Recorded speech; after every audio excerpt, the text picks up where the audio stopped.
Hey, good morning, everyone. So today, and I know my content is kind of all over the place. We're either hiking or we're,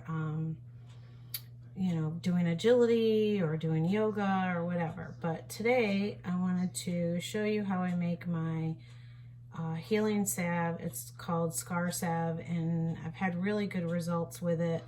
I've had friends who've had knee operations and scars, and they've used it on it, and two friends that had it, one used the Scar Salve, one did not, and the one that used the Scar Salve had way less visible scarring. So I've already started some of it, but what I wanted to show you is the ingredients. All right, so what we have here is I've got Tamanu oil, emu oil, rosehip oil, vitamin E. I've got some andirons oil, carrot seed oil, and then these are my essential oils that I'll add afterwards. I've got chamomile oil, helichrysum, lavender, and manuka. And then I've got my beeswax. So these oils, the Tamanu oil, the emu oils from Australia, all of these oils are good for your skin. They're anti-inflammatory. They're made for healing wounds, brightening. The rosehip oil brightens your skin. Vitamin E, everybody's familiar with that. Tamanu oil comes from Polynesia, and it's known for tumor growth fighting properties, anti-inflammatory. The emu oil, again, comes from the fat of the emu.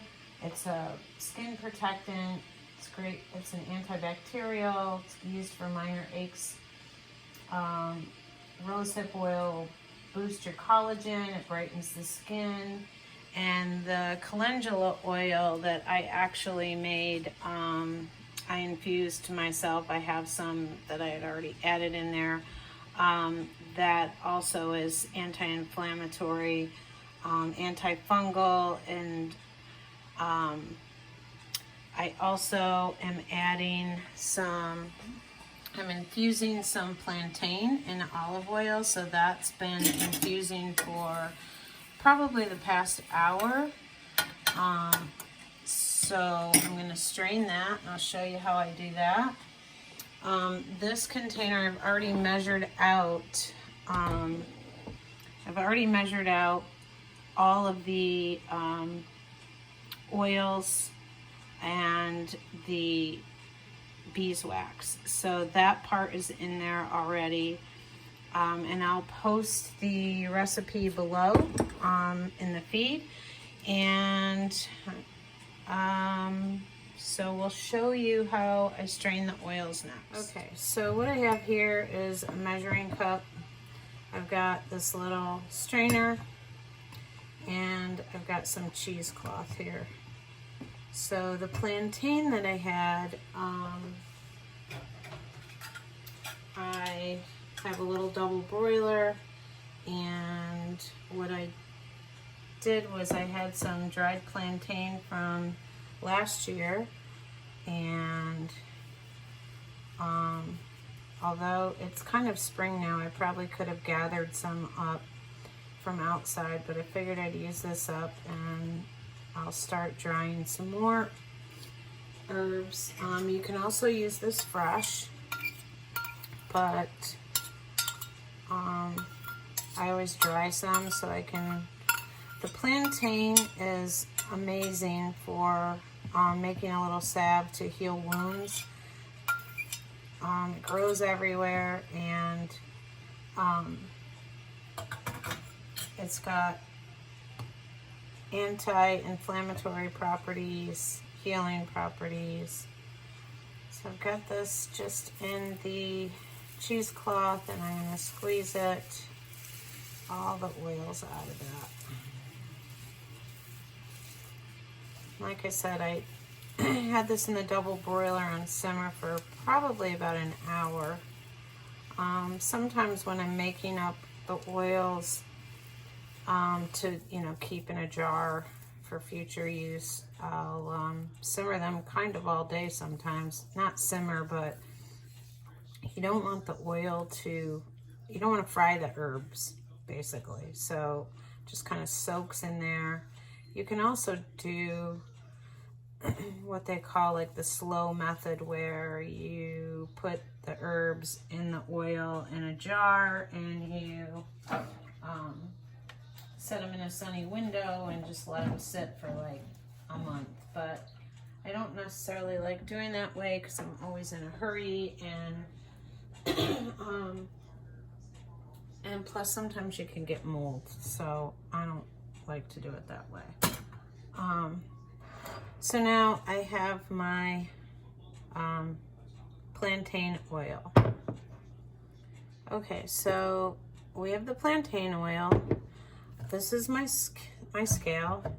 So these are already measured out, all the other ingredients I showed you. So I'm going to turn on the scale. I'm going to put the already measured oils out. I'm going to tare it.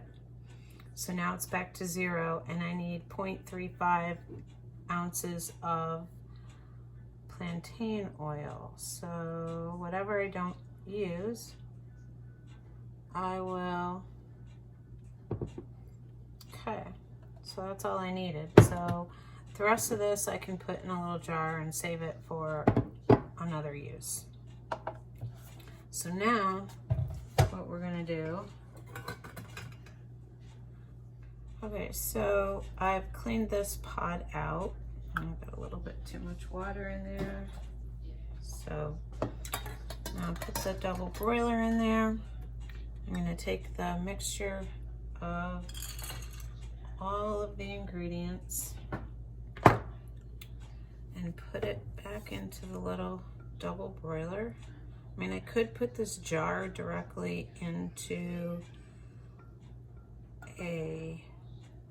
the pot and just melt the beeswax in here, but I like this little double broiler. It has a little spout, makes it easy to pour, so I'm just putting it back in there. Okay, so now this will go on the stove until all of those beeswax pellets melt. Okay, so we are just heating this over the stove until all of these beeswax pellets melt.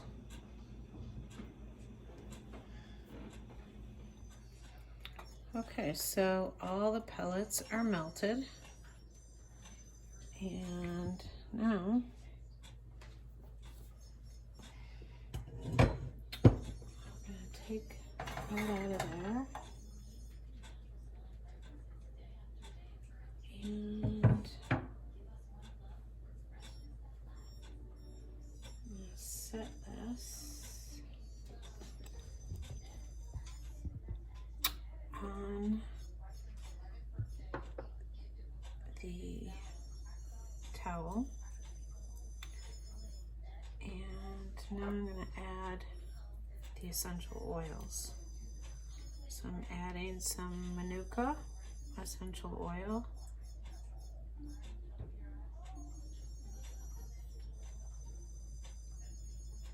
drops, and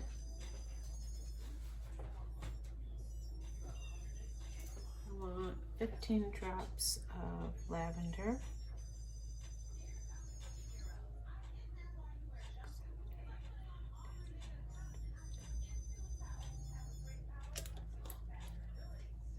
helichrysum oil, which is also great for the skin. Put 15 drops of that.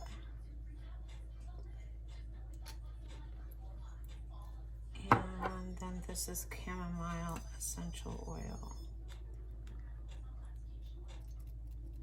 2, 3, 4, 5, 6, 7, 8, 9, 10.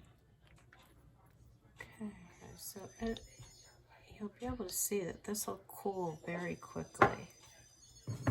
So here's my jar, got a clean jar. And I'm gonna pour